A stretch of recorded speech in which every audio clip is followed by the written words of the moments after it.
بات کرنے یہاں پر جمع ہوئے ہیں، جس نے ہمارے جوڈیشل سسٹم کو کا بیڑا غرق کر کے رکھ دیا ہے۔ اس سے پہلے ہم 26ویں ترمیم کو رو رہے تھے کہ 27ویں ترمیم آ گئی، اور اس کے بعد اب ہم 28ویں ترمیم کی بات سننے میں آ رہی ہے۔ عدلیہ پر ایگزیکٹو کا دباؤ کوئی نئی بات نہیں ہے۔ جب سے پاکستان بنا ہے اس وقت سے عدلیہ پر ایگزیکٹو کا دباؤ سیاسی فیصلوں کے لیے، اپنی مرضی کے فیصلے کرانے کے لیے یہ دباؤ چلا آ رہا ہے۔ اگر ہم پیچھے جائیں تو 1979 میں ذوالفقار علی بھٹو کی پھانسی کے فیصلے کو دیکھیں، جو کہ 44 سال کے بعد سپریم کورٹ نے خود اپنے اس فیصلے کو غیر آئینی قرار دیا، ناکافی شواہد کی بنیاد پر۔ مگر 44 سال کے بعد سپریم کورٹ کا اپنے ہی فیصلے کو نگیٹ کر دینا یہ بتاتا ہے کہ اس وقت کا وہ فیصلہ ایگزیکٹو کے تابع ہوا تھا۔ ابھی ہم پیچھے چلے جائیں تو اسلام آباد ہائی کورٹ کے 6 ججز نے سپریم کورٹ کو جو خطوط لکھے اس میں انہوں نے ہراسمنٹ کی شکایت کی، عدلیہ پر دباؤ کی شکایت کی، خفیہ نگرانی کی شکایت کی، اور کہا کہ جی ہمارے اہل خانہ کو ہراساں کیا جاتا ہے کہ ہم ان کے دباؤ میں آ کر وہ فیصلے دیں جو کہ وہ چاہتے ہیں۔ اس کے بعد آ جائیں جسٹس بابر ستار اور جسٹس سردار اعجاز خان کے خطوط کے اوپر، جنہوں نے چیف جسٹس اسلام آباد ہائی کورٹ کو خطوط لکھے اور انہوں نے بھی سیم ریزرویشن کا اظہار کیا۔ اکتوبر 2024 میں جسٹس منصور علی شاہ اور جسٹس منیب اختر نے سپریم جوڈیشل کاؤنسل کو خط لکھا، جس میں اس کی آئینی حیثیت پر سوال کیا اور کہا کہ national judicial policy making committee پر عدالتی معاملات میں مداخلت کا الزام لگایا۔ اس کے علاوہ اسلام آباد ہائی کورٹ کے جسٹس سرفراز جوگر سے متعلق کیس زیر سماعت ہونے کے باوجود ان کا کونسل کا رکن ہونے پر تشویش کا اظہار کیا اور کہا کہ جب تک سپریم جوڈیشل کاؤنسل کی حیثیت واضح نہیں ہو جاتی اس کے فیصلے متنازع ہی رہیں گے۔ اس کے علاوہ آپ دیکھیں کہ ہماری ابھی جو 9 مئی کے بعد 2023 میں 9 مئی کے بعد جو جس طرح سے ہزاروں جھوٹے مقدمے صرف ایک سیاسی پارٹی کو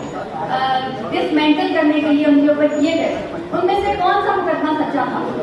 جو پاکستان تحریک انصاف کا نمائندہ ہونے کی حیثیت سے نہیں،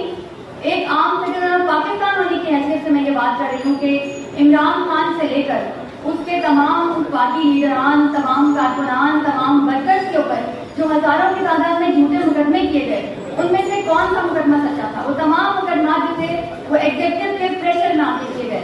اور آج تک ہمارے ابھی بھی ملٹری کسٹڈی میں مزید جو 62 افراد موجود ہیں جو کہ ملٹری کسٹڈی میں ابھی تک ہیں،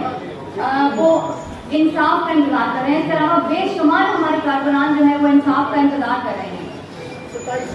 یہی جسٹس امین الدین جن کو اب فیڈرل کانسٹیٹیوشنل کورٹ کا سربراہ مقرر کیا جا رہا ہے، انہی کی سربراہی میں ملٹری کسٹڈی کے کیس کا فیصلہ ہوا تھا 7 مئی کو، جس میں انہوں نے حکومت کو یہ ڈائریکشن دی تھی کہ جناب آپ ملٹری کورٹ میں ملٹری ایکٹ میں امینڈمنٹ کریں تاکہ سویلینز کو یہ رائٹ دیا جا سکے کہ وہ اپنے اوپر جو مقدمات ہیں ان کے خلاف اپیل دائر کر سکیں۔ مگر آج تک 45 دن دیے گئے تھے، مگر آج 45 تو کیا، آج 185 سے اوپر دن ہو گئے ہیں اور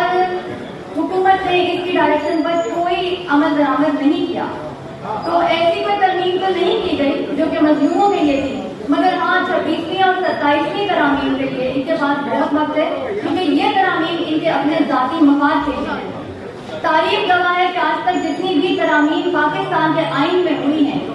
وہ ترامیم ملک و قوم کے مفاد کے لیے نہیں تھی، بلکہ وہ ترامیم ایگزیکٹو کے اپنے فائدے کے لیے تھی، اور آنے والی حکومتوں نے اپنے اپنے حساب سے اپنے اپنے فائدوں کے لیے وہ ترامیم کی۔ آرٹیکل 19A میں رائٹ ٹو انفارمیشن کے تحت عوام کو یہ جاننے کا پورا حق ہے کہ چیف جسٹس نے سینئر ججز کو کیوں ڈویژنل بینچز سے الگ رکھا، کیوں زیادہ تر کیسز ٹرانسفر اور ایڈیشنل ججز کو دیے جا رہے ہیں، کیوں ہائیسٹ کورٹس میں جوڈیشل اپوائنٹمنٹ کی گئی، کیوں سینئر ججز کو سپریم کورٹ اور سندھ ہائی کورٹ کی کانسٹیٹیوشنل بینچز کے لیے نامینیٹ نہیں کیا گیا، کیوں کچھ ججز کو کمیشن سے سائیڈ لائن کر دیا گیا، کیوں بعض ججز کو غیر فعال بنانے کے لیے ان کے ڈاکٹس ہی چھین لیے گئے، اور